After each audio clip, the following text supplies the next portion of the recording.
Hi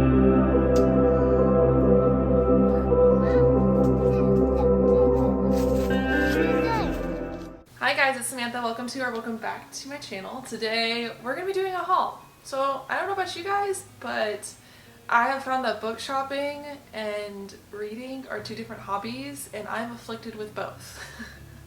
So I have quite a few books over the past few weeks that I have collected.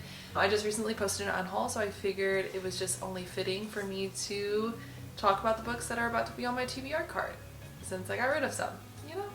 Alright, we're just going to dive right into it. I'm going to go from the newest to the oldest books, and I'm going to keep the ones that are from a series towards the end as well. So if you haven't read the series, then you can just skip through that to the end of the video, right?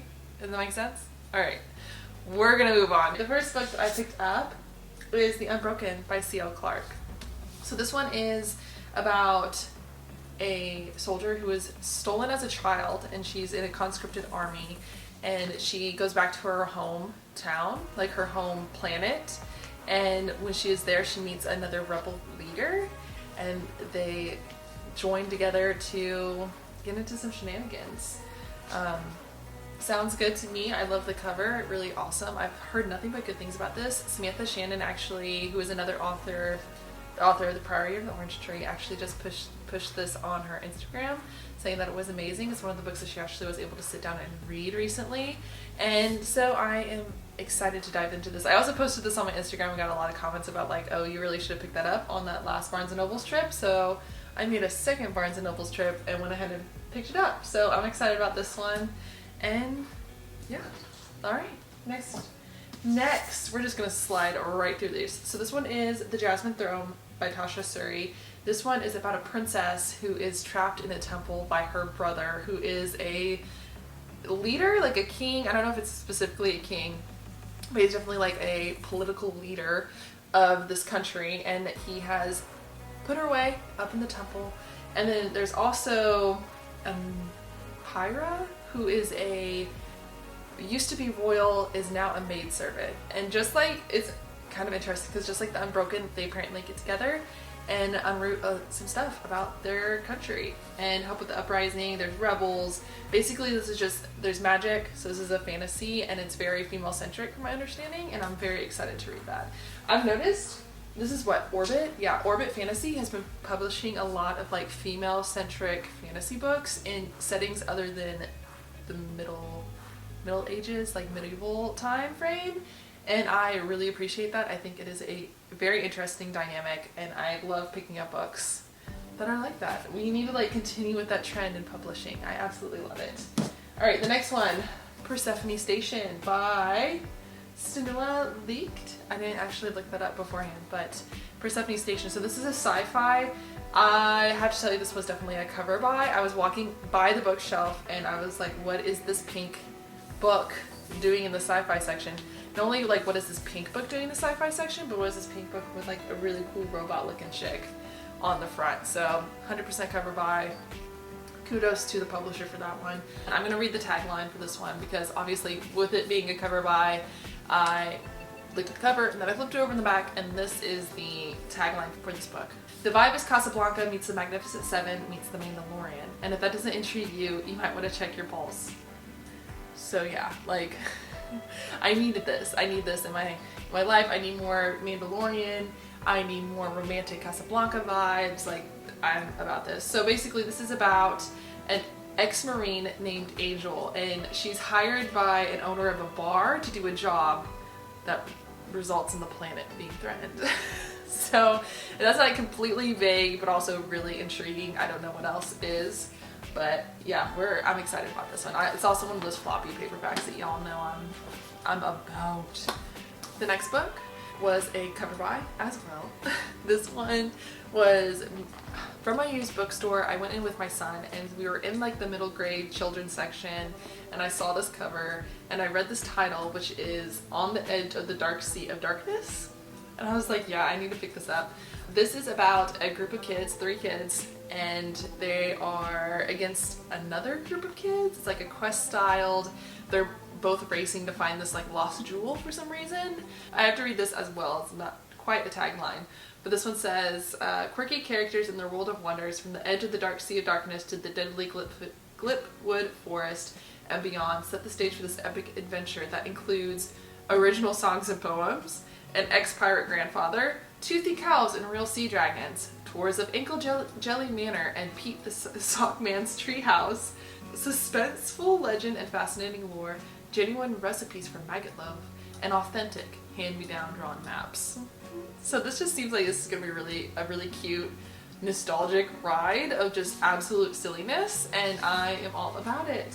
There's actually some hand-drawn, like, I mean, they weren't lying, there's definitely some hand-drawn. You know I love some illustrations in my chapter books. So I got the first one, and then while I was there, I noticed that they had the second one, which is called North or Be Eaten.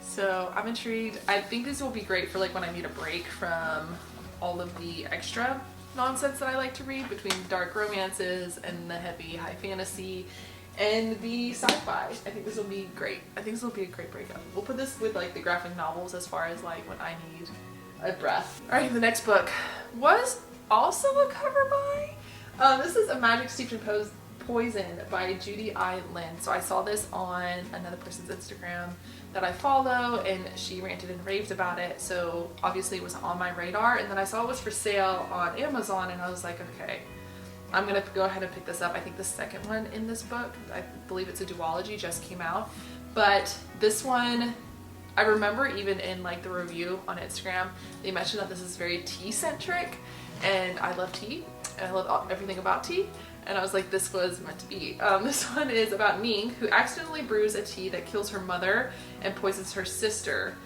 She enters a tournament in order to win a favor from a tea, what are they called? A tea master, in order to save her sister, who is now on the brink of death from this tea that she brewed. So magical tea kind of vibes. Yeah, this is like, I'll just let you look at the cover real quick. Just like check that out. Isn't that cute? It's beautiful. I love all of these colors. Alright, next book. If you've watched my fall favorites, you know that I picked up some mass market paperbacks, and this is one of them. This is Steve Erickson's Gardens of the Moon. This is an epic high fantasy. There's like 15 plus books already. I know I'm late to the train, but I'm excited to dive into this. This is a war-ridden fantasy book. So this is about 3 different warring groups. There's one that is basically a country, a realm. Their leader is horrific, fearsome. She leads obviously by fear. And then you have a group of soldiers who are called, or who work for the Free City. And then you also have a sinister shadow group. And they're all fighting against each other. You follow a band of soldiers from the realm. And yeah, I don't know much more about that. I do know that another person on Instagram that I follow read this book a couple months ago and can't stop raving about it, so I figured I would dive in. And I guess any sort of new fantasy book that I've been turned on to, I'm gonna go ahead and dive in. I'm gonna go check it out. So yeah, we're gonna start this journey. Alright, the next one is Red Seas and Red Skies. This is the second book to, I forget what it is, the Lives of Locke Lamora series. I don't know what it's actually called. This literally just has all of my favorite things. So it's got fantasy, it's got like a Sherlock Holmes type of character, it has like a brotherhood, found family, there's pirates, there's nautical adventures, and there's a heist, at least in the first book. This would be the second one. If you can't tell from the cover, we've got a lot of destruction. We're starting off this book in a very dark place after the first book. I'm actually kind of excited to reread the first book. I think that might be something that happens before I dive into this one, because it has been almost 2 years since I read the first book, and I liked it so much I have no problem with rereading it. I'm kind of on a kick of like magical dragons and nautical adventures after reading Robin Hobb's already reading the Live Ship Traders trilogy, so this is definitely going to be one that I pick up here soon. It's Gods and Monsters by Shelby Marin. I know I'm late to this. I didn't pick up the first book for a long time because I didn't hear great things about it, but I enjoyed it. It's kind of a guilty pleasure. I'm not gonna lie, it is not like the world's best literature, but it's still fairly interesting. If you don't know, the first book in this series is Serpent and Dove, and it is about a witch and a witch hunter that end up in circumstances where they have to get married to each other, and they end up facing some trials and tribulations together. Pick this up because I've been waiting to get the paperback.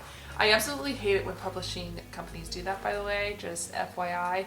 When they finally print out like the paperback versions of like the first few in the series, and then they hold on to the other parts of the series and only print them in hardback for like, I think, literal years. This one came out in 2021 and we're at the end of 2022.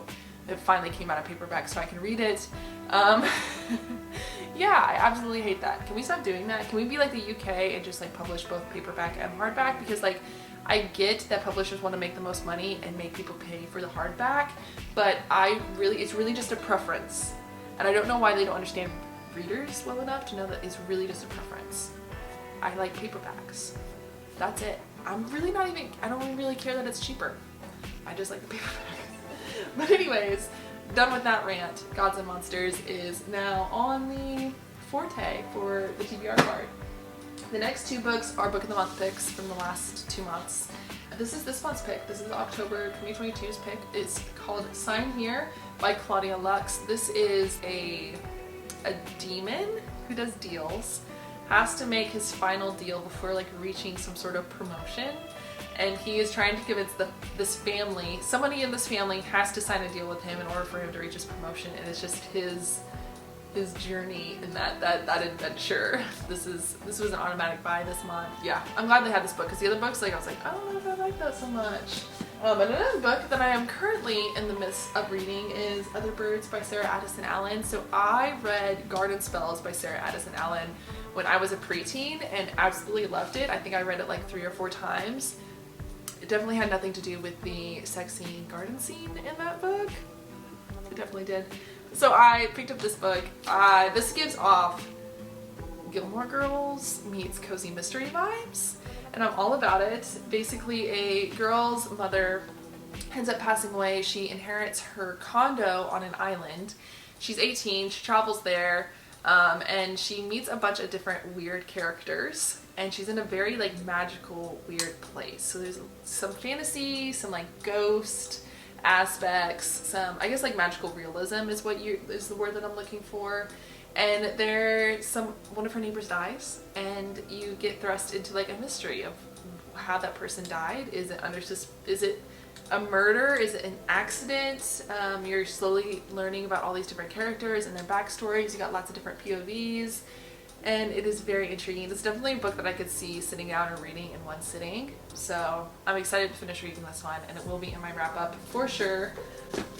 But yeah, I think I at least semi-eloquently describe these books. If you didn't notice, which I'm sure you did at some point, I wrote notes this time.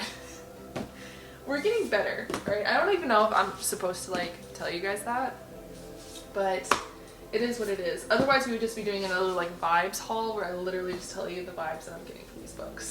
I mean, if you want to go there, I think we've got female-centric fantasy sci-fis in different settings other than medieval Europe, which is great. We have middle grade easy reads that will fill the holes in my soul after reading a lot of dark stuff, and then we have some more dark stuff finishing out series and some last minute decisions on buying books. We got some some cover buys going on here too, which is never a bad thing, and lots of recommended books from Instagram.